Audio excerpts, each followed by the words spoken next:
Hi, and welcome to Life Talk Burrito with your hosts, me, Michelle Gunn, and Shreyas and we have a special guest today, Mari Paseva. I think I slaughtered it, didn't I? No, it was good.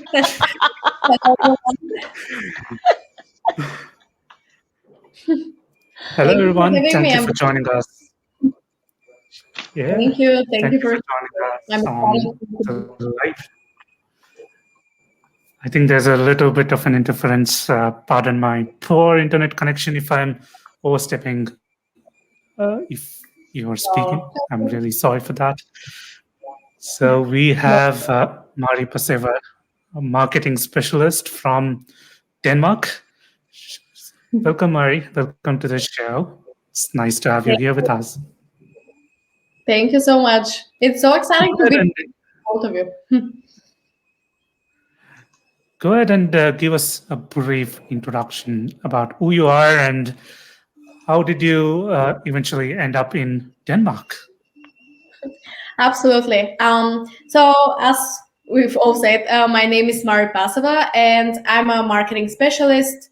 I'm currently located in Denmark, but as you mentioned and hinted, I'm actually originally from Bulgaria, where I've been born and raised there, and then I decided to come to Denmark to finish my education here, and I decided to stay. So far, I'm there, and I'm working here.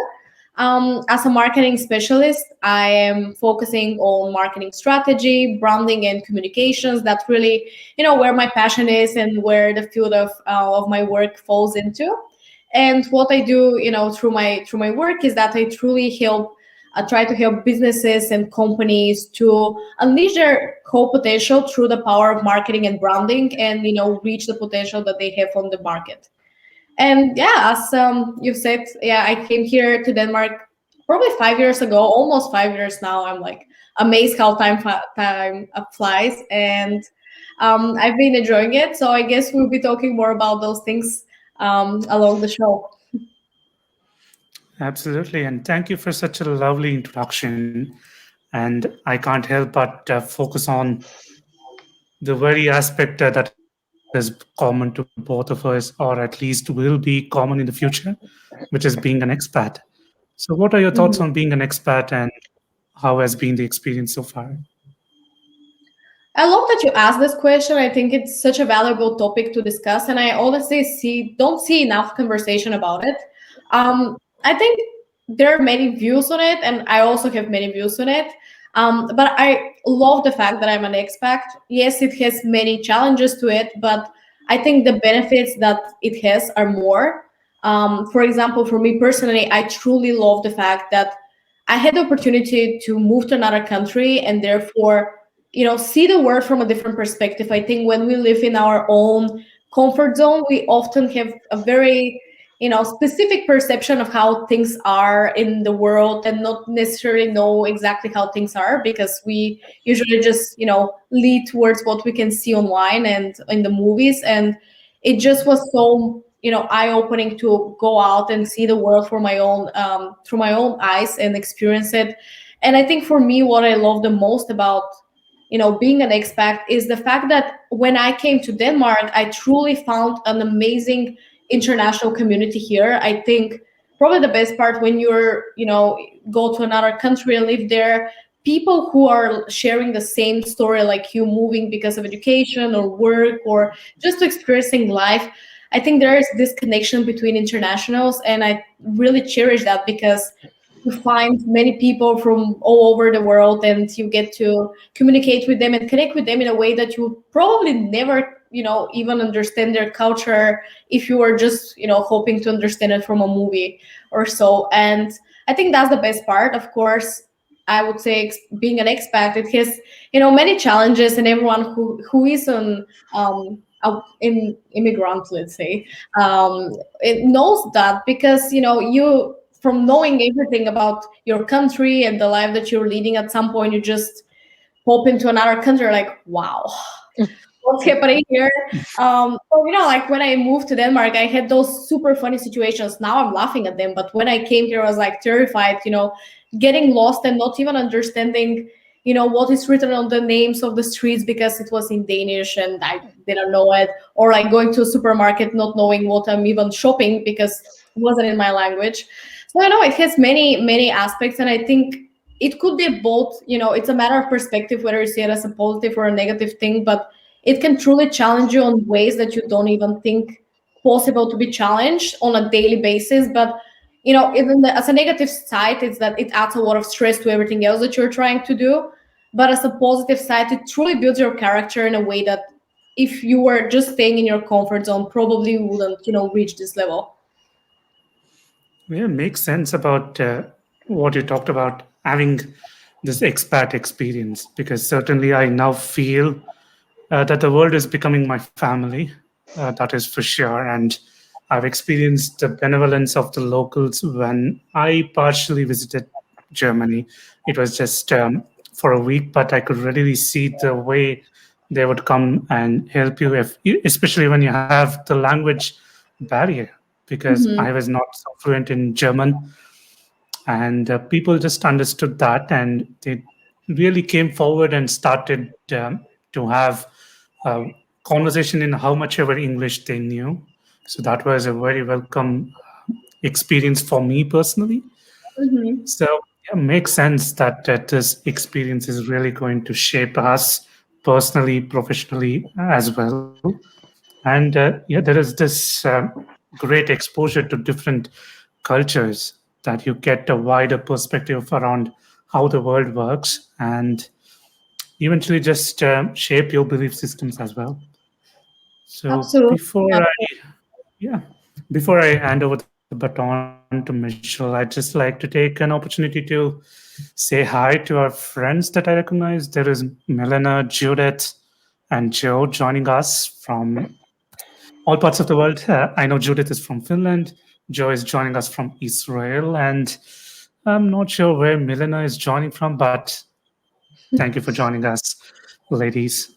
Over to you, Michelle. Ah, well, I have almost no experience of international travel. Mhm. So here we have, looks like a friend from Denmark, Melina. Anyway, so I find it very interesting. I think in the part of the United States that I'm at, it is quite a melting pot of cultures, which where I'm originally from wasn't the case. So I think it's very enriching, and especially for children to grow up in a diverse culture rich area. It teaches them so much about humans, right? What our commonalities are, and to appreciate the differences that we have. And I think that, God, it's just an exciting experience. And you talking about your experience and how much planning or lack of planning went into the whole process was really brave and interesting, and probably helped form you as you're becoming a more mature adult. So, what would you say? I know you talked about lots of different challenges, and we know that language is often a big hurdle for people. What is probably the biggest challenge in being an expat? Oh, that's a good question. I think, at least personally for me, and I know that many of my friends share this, is I guess that you at some point you just find yourself to be alone in a foreign country, and the moment when you realize it, it's a bit scary because it just you realize that truly not that like if you're living in your own country, there would be something comfortable for you, but I think it just when you are so far away from your family, from anyone close to you, at some point it just the realization truly hits you that wow, I'm on my own, regardless of what in good and in bad. So I better figure it out how to deal with anything. And I think that's exactly where the biggest change in character really happens, because when you realize that you need to handle all the good stuff on your own, but also all the bad stuff on your own, you're like Mm-hmm. you instantly become an adult like this. You're like, okay, the fun was over. Now I need to start taking care of everything. And I wouldn't change it, but it was just definitely something that probably I wasn't fully understanding when I moved. I had my whole move planned and, the university, everything. But then when I came, I was like, wow, I'm alone. And I think that's something that anyone who, moves to another country, even if you move with your partner or your family, at some point you really realize that you need to start building your own community from scratch. Because, you left everything that you knew back at home. Yes. Do you have any tips for people who are moving to a new country and how to meet new people to kind of branch out? Is there any special tips you picked up? Oh, I love this question. It's a very good one.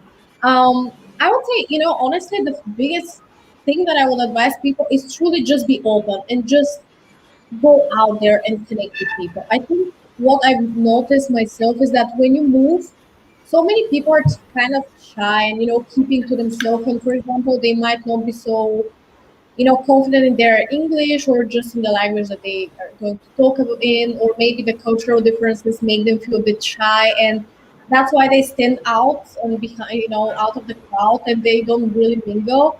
And actually, that's the biggest mistake, because I think it's part of the co-experience. It's gonna have an awkward moment when you enter and you don't know what the culture is, or you have those situations. But the point is that the community understands that, and I think that's why my biggest advice is just be more open to embrace it and to put yourself out there instead of holding yourself back until you feel comfortable. Because the moment until you get comfortable, other people would already have their friends, and you will be a bit left out.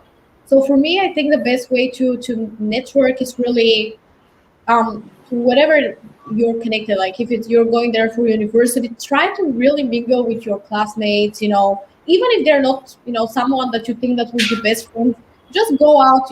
Have a drink. You never know who would turn to know someone that you would like.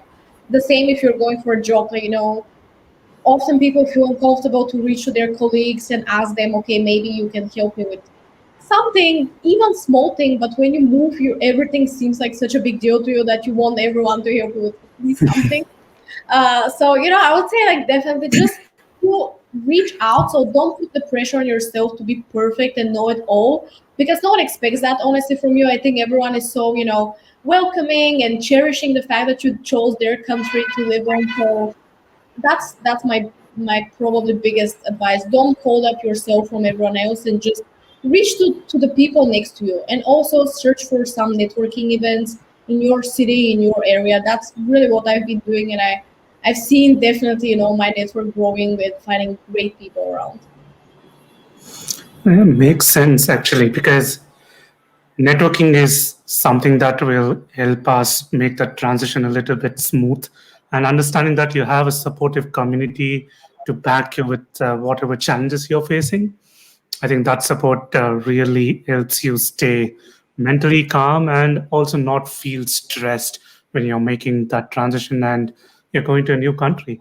What also helps is that to let go of this preconceptions or misconceptions that I call, especially when people say that, oh, you're a foreigner, so they might not take you in well. I think Mhm. that is very far from truth with whatever I have Mhm. experienced, because I've been to almost two countries now. I've lived in England for almost a year and a half, and people have been kinder. Then I moved to Germany and will be moving back once everything settles down. So I feel there is openness involved everywhere. And as far as you give that try or you do that, you put in the efforts to mingle with the local people and understand their culture and show Mhm. respect, I think you'll receive everything back in return. So just taking a Absolutely. look at, yeah.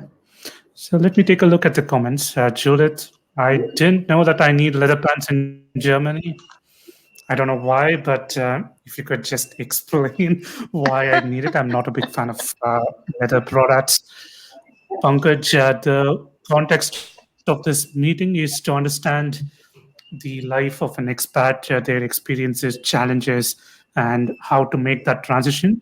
And also, we'll be touching upon some tips around marketing since Murray is a marketing specialist herself. So, Murray, this question is for you. What do you love in Denmark? Oh, that's a lovely question. I don't know. There are so many things. I think the funny part is that honestly, like where I'm coming from originally, Bulgaria and Denmark, I feel like they're the two most different countries in whole Europe. It's just the culture is so different that there has been many, many things that I really loved about Denmark. But I think honestly, what I love the most, probably part of the culture that they're very, how to say, like the hierarchy there is really low. So you can just walk to your boss and talk just like this, and that really helped me when I moved here, because I needed to work directly with higher executives, and back in Bulgaria there is such a hierarchy that you wouldn't probably just feel comfortable to do it. And here people are very laid out, and I think that's definitely something that I really cherish and I would love to embrace, regardless of where I go. So I think I really love this one. I really love the fact that just the society doesn't, I don't know, like it's a more, I don't know, that's a great question. Like, I don't know how to put it into words, but it just doesn't put pressure on like small things that are actually insignificant. And it's more let you be more of yourself, if it makes sense. The lack of hierarchy, it's more open. You turn to people and talk to their small name. I really love this because it just makes you feel more comfortable to be yourself in a way. So yeah, that's probably my favorite one. Well, I just have one question Yeah, sure. around moving between European countries. People just say it is nothing different to move from one European country to another, but I'd always say it is difficult to leave your home country and move into a new place, although it is within the same continent and you're most likely to experience the same conditions. So, what are your thoughts on Mhm. that? Honestly, I completely agree with you. I think when you cross borders, it's a completely different story. Even if it's the country next to you, it just the whole culture and the experience is different. I think many people, maybe who are not Europeans, have the perception that Europe is pretty much the same thing. It's Europe, so we just go from country to country and speak the same language, and everyone loves each other. And, in reality, it's different countries, it's different cultures, it's different languages, and sometimes I wish I was in America where I could go to another state and speak English and everyone would understand me, which is not the case here. Um, Michelle doesn't agree here. um, Spanish is starting to get prevalent, and we're getting a lot of immigrants that don't speak English. okay. So we're actually in the United States becoming quite bilingual. Well, some of us. I'm still working on it. You'll go in stores and signs will be in Spanish and English. So it depends. I didn't know that. Okay, nice to know. But yeah, so I think, to answer your question, I think as you said, when you move to another country, it's to another country, even if it's so close to your culture. And maybe, for example, if you move from Sweden to Denmark, being neighboring countries there would be, more comfortable to you. But when I moved to Denmark, I was like, wow, that's completely different story here. So it definitely takes adjustment, and I think we need to be just nice to ourselves to get into the process and get comfortable with the new country. Absolutely makes sense. And Judith, I read your mind there and asked a question straight away, so that is done. The next question is from Lucas. He wants to know your thoughts about automation and the use of pods on your network and how it might impact your organic growth. Good question. um Honestly, I don't think that, at least from what I have experienced and what I'm doing with my work, I haven't noticed a certain too much of a negative impact from, pods on your organic reach, because at least posts that I'm familiar with, they're, normal people, organic profiles, the way that your profile is. So they would be just supporting you and giving you the boost at the very beginning. If we talk LinkedIn or we talk Instagram, the posts are there just to give the post a boost at the very beginning. So the algorithm recognizes them as a good thing and a good post that people like and keeps them longer on the feed. So that's the whole idea there, and therefore I don't see a negative correlation with organic growth. Automation is actually a different story. I have heard from fellow marketers that actually it really harms the organic reach, just because the algorithm recognizes that it's been a bot that posted it, and it could have a small negative effect. But again, like, I think honestly what I've seen to have the biggest effect on engagement, the biggest effect on the organic growth is really the engagement that your post and your content receives. So basically, if your engagement, is going on regardless of whether you post it through a bot or you support it with a bot, it would still perform well. But if you just post something, even if you just give your content and then leave the platform and go on with your day, it wouldn't really perform as good. But again, it's very, it depends on your audience, it depends on your profile. So yeah, I hope I answered.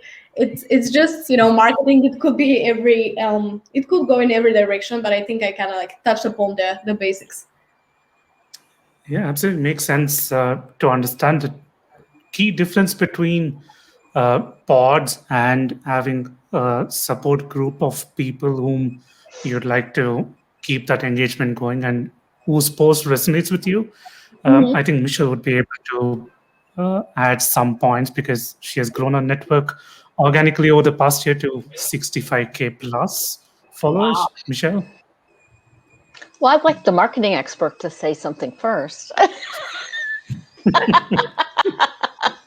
feel like I'm tested. What is your take on it, Michelle? So, I think, well, one of the key points you made that I think everyone needs to recognize is engagement is key, right?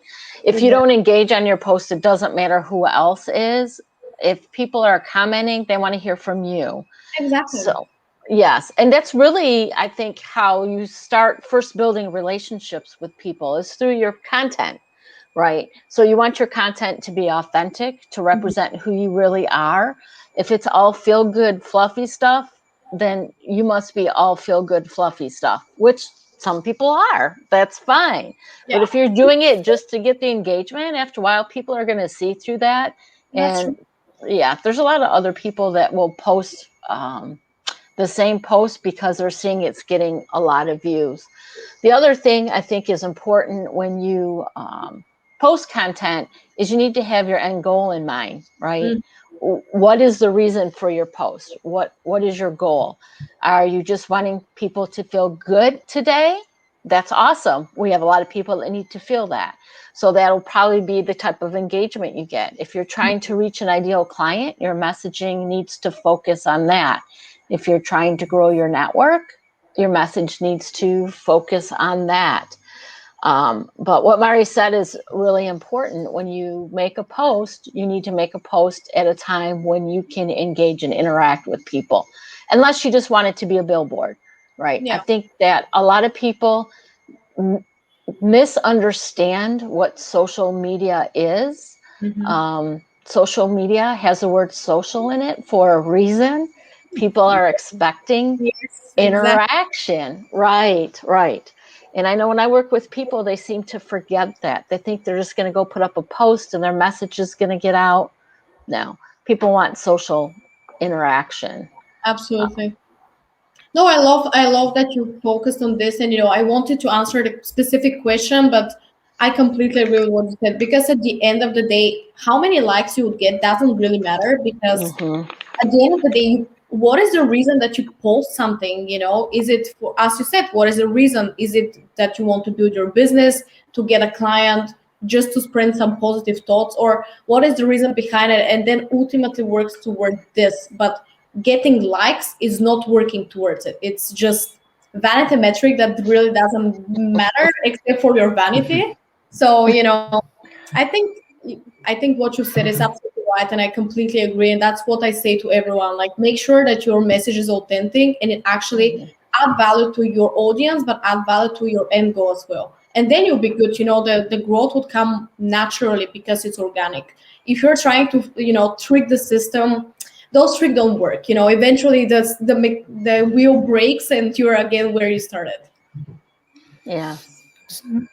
Right. The comment section is booming with questions. No? Keep posting your questions, and we will eventually get to each one of them. The next question is by Milena. I don't know how well you pronounce the name, but pardon me if I've got it wrong. So, would you say that everyone can live abroad, and what does it take to be international? Well, that's a very good question, honestly. I think if I need to be completely honest, my answer would be no. I don't think that everyone can live, move abroad and live there. I think everyone deserves the opportunity to go and try that on their own, because I think it's very, very enriching experience. Even if you do it for 3 months, it would help you open your eyes for the world. But it's in reality, I have, being here for 5 years, there have been so many people that just couldn't cope up with the stress, with the challenges, with what it means to be away from everything that you know and everyone that you love. And I think a big part of this, getting on this journey to moving to another country and really trying to not only live there and exist there, but really actually build your life and feel at the right place, it takes a big part of it is actually self-awareness. You need to be aware what type of person are you, what can you handle and what you cannot, because as I said, I faced so many people, amazing people, but just they weren't aware with themselves and what exactly they expect their life and surroundings to be, and therefore they ended up being disappointed and hurt from the challenges and take it personally. With sometimes it's the what life of international it is, it's nothing personal, but you need to know whether you have the character to endure it and see the positive sides. So that's my answer, honestly. A lot of self-awareness at the very beginning of your journey. And then also another thing which I want to add, I think there is this misconception about going back home and as seeing it as a bad thing. I absolutely disagree with this. I think what is most important is to be where you feel good and where you feel that you're at home and at your place. And I cherish and like I applaud everyone who went out, tried something, didn't work for them, and had the bravery and courage to go home and be like, no, I actually love where I am and I want to create a life here, instead of the ones who lie to only themselves that's not the opportunity there. So yeah, I just wanted to pop this because I know that there are many people who feel, I don't know, embarrassed to go home. Yeah. Completely agree with you. What I'd like to add is if you at all want to leave abroad, I think you need to come from a perspective of open mindedness, because each culture is totally different and there are both positives and negatives. And sometimes there's this culture shock which can really upset your mental balance. So if you're really prepared to go through that experience and come with an open mind to learn and develop yourself, take the positives and leave the rest, I think that is what will essentially prepare you to live abroad. And that is what it takes to be an international as well, to respect each other and just ensure that you give that margin. Whatever feels good to the other person feels good to them, it is normal to them. And the same is true for you. Whatever feels good for you is normal to you, and just continue doing that. So that was a good question indeed. I love So this. What you said. thank you. So Pankaj wants to know how the pandemic has changed your views towards marketing. A good question. Honestly, no. And the reason why I'm saying this is that yes, we have seen many changes, in the remote world now that we're all in. Um, I don't see a difference because the fundamentals of marketing are the fundamentals for a reason. They're the base. They'll stay the base forever. I think what I've noticed is that actually companies are coming back to those fundamentals, or they realize the need of getting back to truly having a marketing strategy that would help you go through the crisis. Because I think until the pandemic, we were really, many businesses were in this, just driving for, leads and sales and just generating results. and totally deviated from actually the core of marketing, the strategy that you need to have, the values that you need to have as a brand, as an organization. And they started focusing only on the digital, all the shiny things that are coming up, the new channels, the new tools.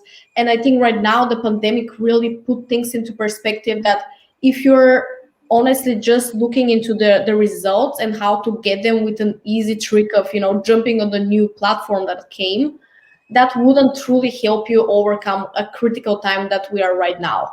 So if you want your business to survive, the way to use marketing is to really look at it from the very fundamental part, being strategy, objective, value proposition, all of those, good solid things that big businesses and corporations can build themselves onto.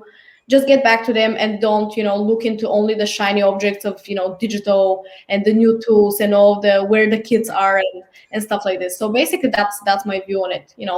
Marketing hasn't changed. I think it's just what we see from it, and the cruciality of those elements have changed. Thank you for sharing. Michelle, I'd like you to answer this question as well, considering you do pretty much the same work for your church, if I got it right. So what is your take on that? Yeah, well, the church is a little, well, at least the church where I work is a little bit different because they're old school. So we had to learn a lot more of the technical tools out there to start reaching people in a different manner when we were shut down. But we're still a work in progress as far as marketing goes, and it's hard to beat that into people's heads who don't understand. But I would echo everything Mari said. The biggest thing is you need to have a plan. You need to have an end goal in mind and a plan to get there. And consistency is extremely important, and consistency in your messaging, because if you are sending a different message out totally different ways on different platforms, people they're not going to understand. Even churches, when people know what a church's mission is, you still need to have consistent messaging. Absolutely. No, that's a great one. And can I just add something more, which I thought it's relevant? I think the only change would happen is that currently many companies were kind of pushing, having their online presence aligning with the overall branding, and putting it on the list that one day we'll get to that. But because now the whole world is online, it's first thing on the list. We need to get that right. And I think my advice to companies is really focus on the strategy, but at the same time focus on how you're presented online, because right now everyone has their eyes on on another platform, channel, tool. We're at home all the time on the screen. So to make sure that it aligns with your brand and with your message, as Michelle, you perfectly well said. Yeah, thank you for sharing, both of you. The next question is by Judith again. She wants to know, what are the best advantages of LinkedIn, and what are your specialties, or what you like his? Yeah. Nice question. Yeah. I honestly love LinkedIn. I think it's definitely one of my favorite platforms because of the value that you can find on the platform. We've chatted about, as you said, Michelle, that social media, many people have a very wrong understanding of what it is, and then you go into a channel and you can find probably whatever you can think of. While on LinkedIn, I think we still try to keep it a bit more valuable than you can find on many other platforms. So that's what I love the most is, you can find very valuable information that can truly be active. You can just put it into action, an advice from marketing or branding or, whatever else aspect of business or anything for that matter. And I love the fact that you have the opportunity to connect with the people, because if you just go and read all the blogs on Google, be like, oh, that was so amazing. The person who wrote it was very smart. I want to ask them more questions, but I can't because I don't know them. Wow, when you're on LinkedIn, you see something and you love it and you're like, okay, but I want to learn more. And then you can just direct the chat to the person and can you maybe tell me more or help me with this? And I love just the aspect how easy it is to build relationships if you want to, and to find value if you just identify the right people for it. Your thoughts, Michelle? Yeah, that's Shreyas knows I always have thoughts. See, I too love LinkedIn. I was a latecomer to LinkedIn, and I find it so rewarding because of the reasons that you, Mari, definitely mentioned. There's so much sharing of information and support and interaction. I find it to be the best social media platform for personal and professional growth and to help each other reach their goals. Me too. Absolutely agree. Yeah, absolutely agree. Being a newcomer, probably I'm the newest of the three of us.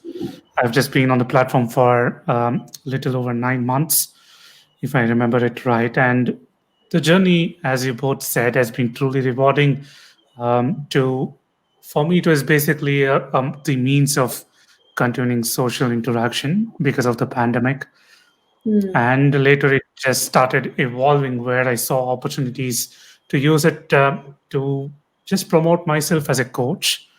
And I think LinkedIn is the reason why the three of us are even here, and for the fact that I Yeah. met Michelle, who graciously accepted me as a coachee, coming in with a new face and directly popping in front of her and asking her to be my coach. And then that turned out to be a very good decision so far. Then we shared the classroom as well. We became students of the same coaching program. And now we are collaborators on a podcast called Get Set to Thrive. And we are doing this live show to give space to people who can really inspire others. And yeah, I think that is all happening because of we jumping on LinkedIn and trying to get the best benefit out of it. So I think we have answered all the questions. Yep. So let's move on to what you actually do, Mary, which is marketing. So what was the biggest challenge for you as a marketer, considering that now you had this increased supply of audience? So you had a new task for you became um, your new task was to keep the audience engaged and attracted to whatever brand or product you're marketing. So what was your biggest challenge for that? Good question. I think, for me, it was more on a, I would say, personal level when I started, putting out so much content, as you say, how to keep the audience engaged and everything.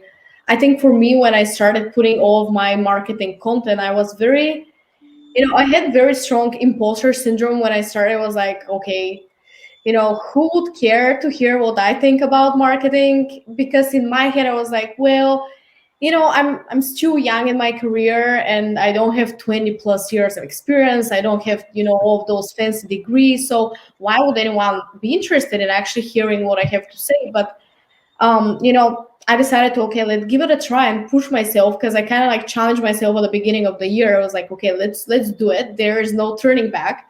I've tried it already. Let's go.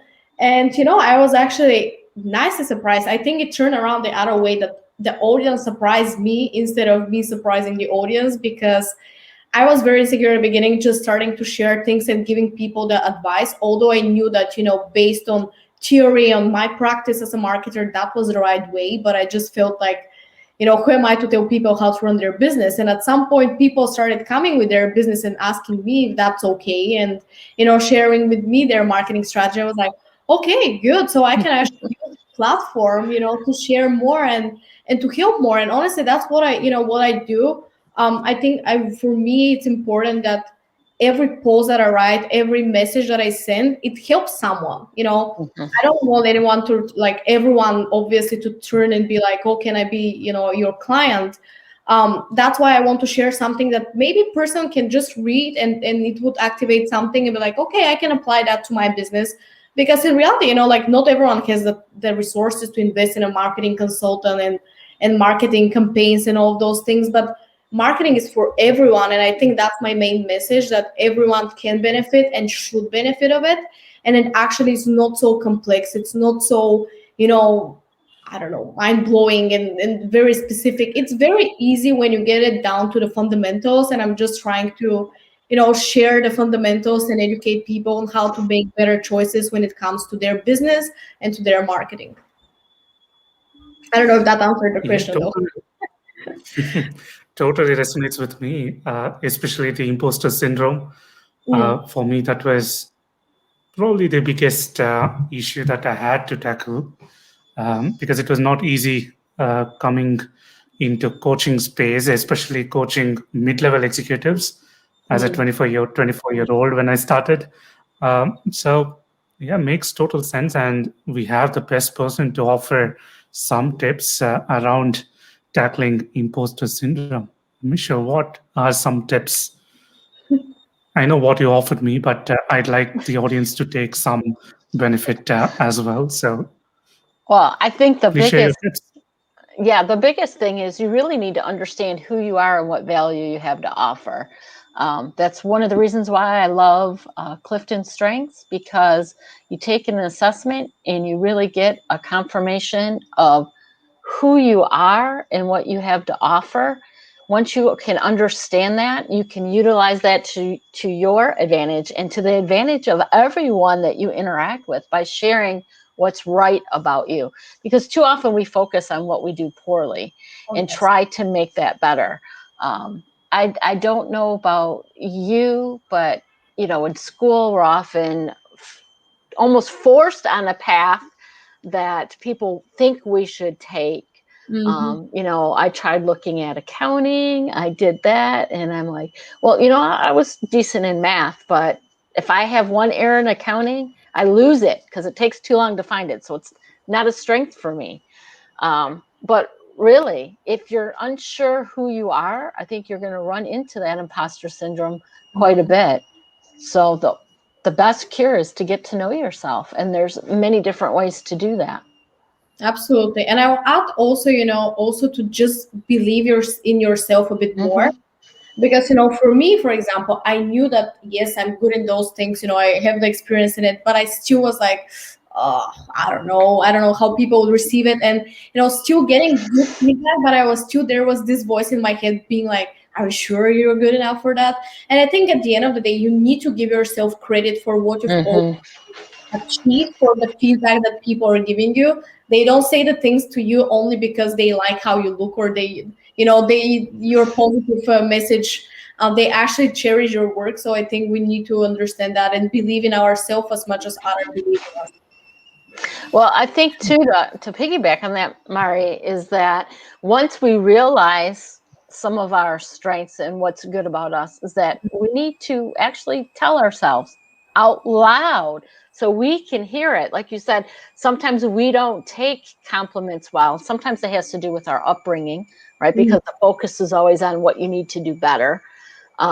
So if we start doing that for ourselves and work on ourselves, that will help us to be able to accept the compliments a little bit more freely. Absolutely. That's a good point. Yeah, well said. So that brings me to the next question. So what was your biggest life lesson in making this shift around being an expat? Then you left your full-time job and started your own marketing agency, if I'm right. So what was the biggest life lesson there? I think honestly, what we were just discussing right now, that you need to believe in yourself. Like, don't cut yourself short. I feel, and I'm surrounded with so many people who are so, good at what they do, but they, for some reason, don't see it. And they are, afraid to put themselves out there and to truly see what would happen. And I think for me, I was just pushed in a way to do it because, with the whole pandemic and how things turn around with my job. And I was like, okay, what is my next move? What is the next step? What I'm going to do about it?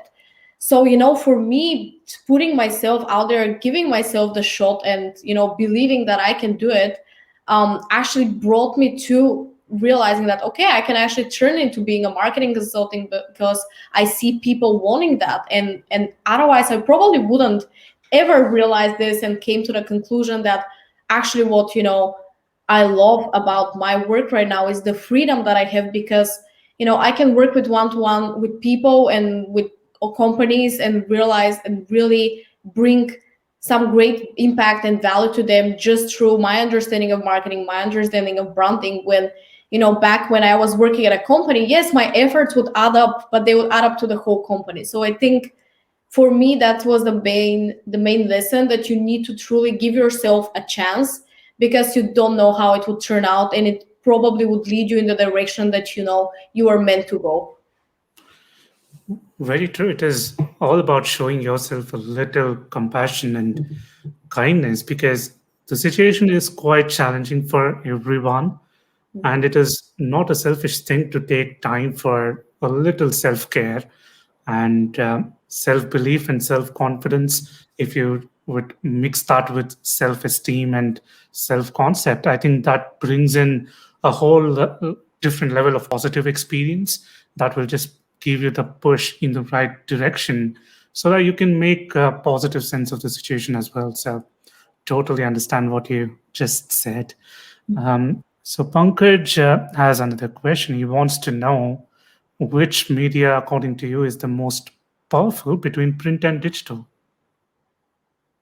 Well, honestly, it really, really depends where your target audience is, because I would say that when you choose the right media for you to use, it all comes down to, first of all, what your brand is, and second of all, what your target audience is. Because I think any good marketer will tell you, go where your target audience is. If your audience is on LinkedIn, go on LinkedIn, create content, invest in this. If your audience is on Facebook or on Instagram, go there, do something amazing there.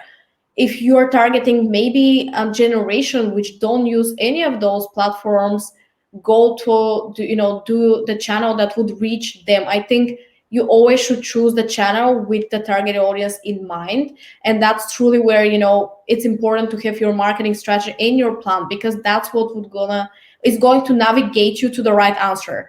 Because I think what too many businesses are doing, and that's where they get lost, is that they just try to shoot in the blind of what is the right thing. There's so much, like, which is the one, like trying to figure it out, have sleepless night because of they cannot figure out which one is going to be the right one, when in reality it's very simple. You just need to make sure that you know who the target audience is, who your ideal client is, and then just observe and research where can you reach them through.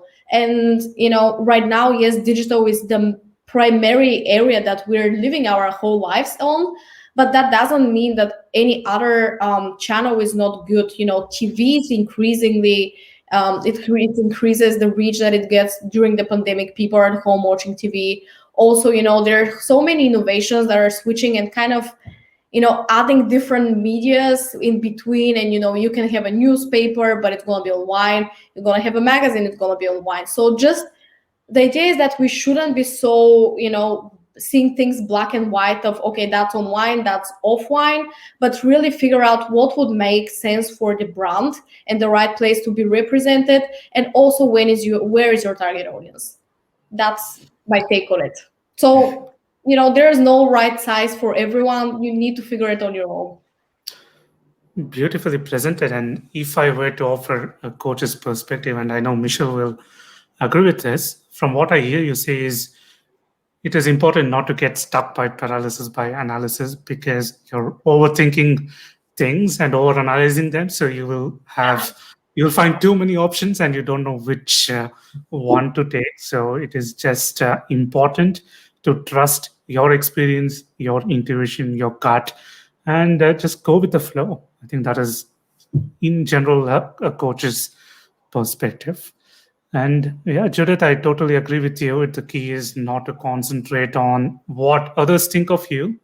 Simple to say, but I think it does take some practice and effort to start ignoring these outside influences, especially the key being to understand what works for you and what doesn't.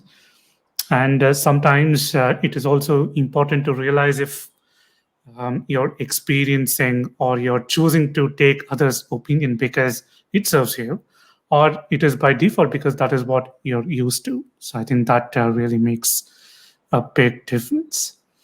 So Mary, 2021, I think you've had a great start. From whatever I'm hearing you say, I think there is positivity, energy, excitement involved.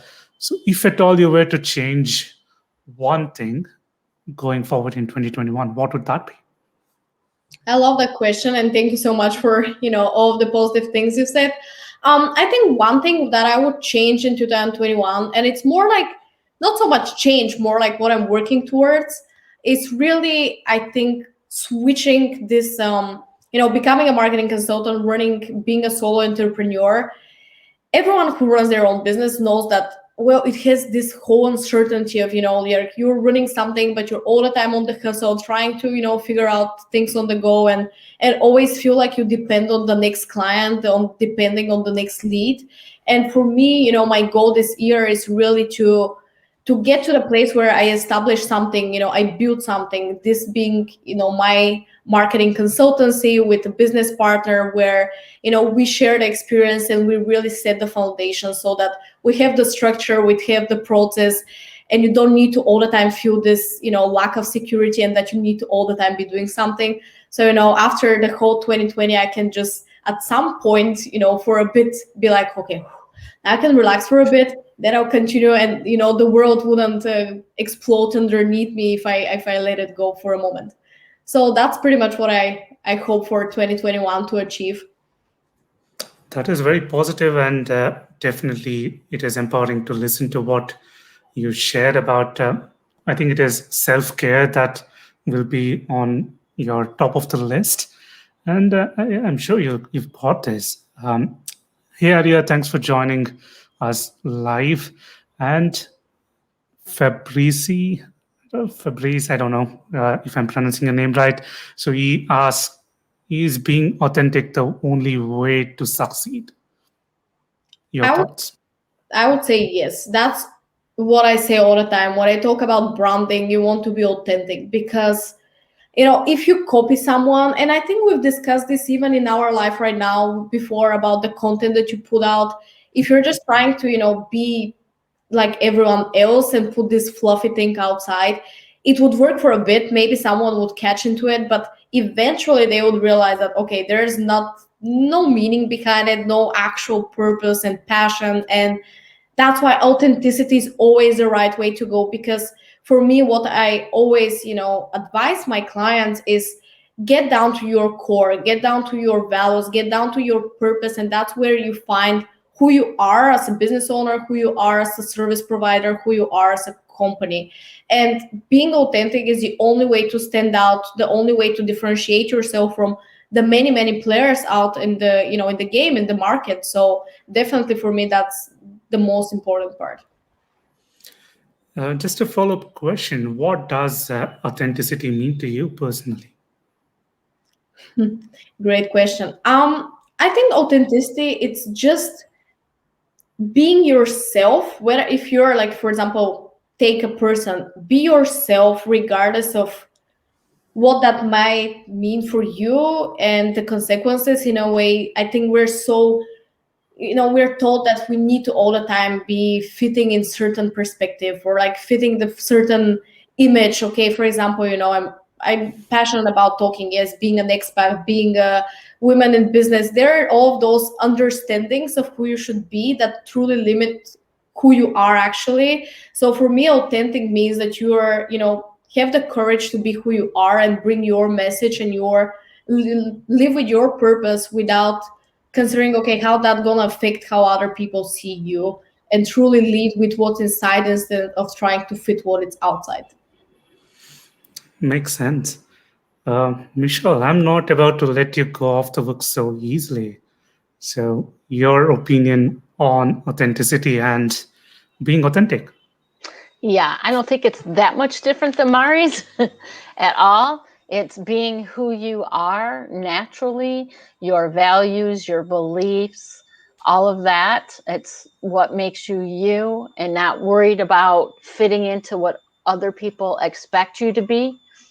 That's what it is, because eventually that's what's going to come out, no matter how hard you try to hide it. So just be you. Yes, I think BU is should be stressed, and I think that is what will be important going forward as we try to return to whatever normalcy means in the future. So, yeah, totally agree with you. So, Mari, you've shared so many beautiful tips and your experience as an expat, as a marketing specialist. So, last but not the least question, what legacy does Mari Paseva want to leave behind? Honestly, that's such an amazing question, and it's so hard for me to answer because it's so big, with its meaning to me. But I think honestly, for me, that gets down to impact. Truly, what I want to do with everything that I do, being my marketing practice, being what I do just in my personal life, and through the conversations that I'm having with people, is truly to make an impact on on people, and through my marketing practice be make an impact on a business owner, make an impact on a company, help someone turn their the direction that they're going into completely, so that they get to a better ending. And then for me, truly what my overall goal is with the whole journey, I guess, is just really to get to a place where I can be in a place where I can use my words and my actions to truly create impact for someone and help someone, whether it's through making a speech or going on a live with you, for example, or, doing something for the bigger greatness, if it makes sense. That's what I all that I do, why I do it. Love it. Thank you for sharing. So, we've been putting you on the hot seat for the last 1 hour or so. So, before we leave this session, what questions, if at all, do you have for both of us? Oh, that's a good one. I should have prepared. um, I don't know. Maybe just what you, because it's so nice to see two hosts of a show. Usually it's only one host, and they have their own concept. So I think maybe my question would be, what actually you cherish so much in your collaboration, and what you see to adapt to it instead of take away. Yeah. Michelle, would you like to go first? Do you see how he dodges that? He's going to wait. Yeah. So what I like most is that I think Shreyas and I complement each other and what we have to offer. And we are also there to hold each other accountable. And I also like that we're very, although we have similarities, we're very different culturally. We can obviously say we're an international co-host team. And we have a rather large age gap. So we have perspectives that are different, although similar. So I really love our differences and our similarities. That's an awesome question. Okay, Shreyas, you're up. Yeah. I thought you forgot about me. So, if I were to put a fun take on this, Michelle has access to life. I don't. And she is a bit technically challenged, and I can take care of that. So, we just compliment on that note as well. So, I get to access Michelle's live, and she has access to my technical background. But on a serious note, what really struck between us is our common goal of helping people be more aware and to just ensure that those who do not have access to a coach or they have shortage of time, I think this is a very great opportunity for them to take some tips back home and work upon so that the situation starts becoming positive for everyone involved, because I'm sure the challenges have been massive for each of us. Yes, Judith, technically challenged. That's true. I am a bit technically challenged this week too, but somehow everything has come into place, and we just successfully did this session. So yeah, that the common goal, that is what attracted me to collaborate. And we, as Michelle said, going to the Clifton Strands, we find there is too much opportunity to grow individually as well as through collaboration. And the end result is just to help people. So that is what brought us together. Thank you for that question. Yeah, I love the answer. It was so nice to hear both of you saying something that, you truly complement each other, and it's nice to see that your end goal is the same. So I don't know, I love the answer. And Michelle is a morning person, and I'm a very late night person. So even that matches very well. Sure. I think it's 11 for Michelle, and it's 10:30 in the night for me. Oh, So I wow. think I couldn't have asked for a better host because I can't do mornings. It just doesn't happen. So that is one more thing. Mari, thank you very much for taking time out of your busy schedule and giving us an opportunity to interview you and take some tips, both as an expat, your experiences, the challenges you have gone through, and eventually the success that you bring to whatever you do. It is really inspiring to listen to you share about all these things. Thank you very much. Thank you so much for having me. It was so awesome to talk with both of you, and just to be able to be a guest of your show. I'm really honored. So thank you so much. Thank you. Judith, I know it is still Wednesday for me. So this time I'm not messing up with my dates, my days. And I know the weekend is still 3 days away. Thank you for reminding me. Well, I want to make sure that everyone can reach Mari wherever she's at. There may be more questions. They may want to connect. She has great content. So Mari, tell everyone how they can find you. Absolutely. Thank you for asking. Yeah, my primary place where I'm at is LinkedIn. So I'm there every day posting something about marketing, branding, and tips on companies how they can implement this into their business. So you can find me primarily on LinkedIn. I also am starting doing this on Instagram, and eventually I'll have my website, which is in the making. So yeah, technically pressed, let's put it that way. So Not to forget your reinvention series. Oh, I think yes. that is definitely going to inspire many people, especially if you want some stories of people who have gone through the same pains and challenges as anyone else. Just connect with Mari, and she'll be releasing one episode a week. How does that go? Yeah, I put 2 episodes per week when the season is going. So So yeah, that will be a great session to attend as well. thank you. Perfect. and Thank on you. Instagram, what handle are you using? Is it just your personal, or do you use a brand name? It's again Mari Paseva, just with the MP on the back. So it's easy Awesome. to find. Yeah. Because I'm going to find you. Okay, perfect. So I don't have content yet, but definitely we should connect there. Awesome. Yes, looking forward to that. So we'll meet you again next week with another awesome guest. So until then, please take care and stay safe. Thank you. Thank you so much for joining us. And thank you, everyone, for all your questions and comments. We appreciate you. Thank you, everyone, for watching. It was so nice answering everyone's question. Take care. Bye-bye. Bye.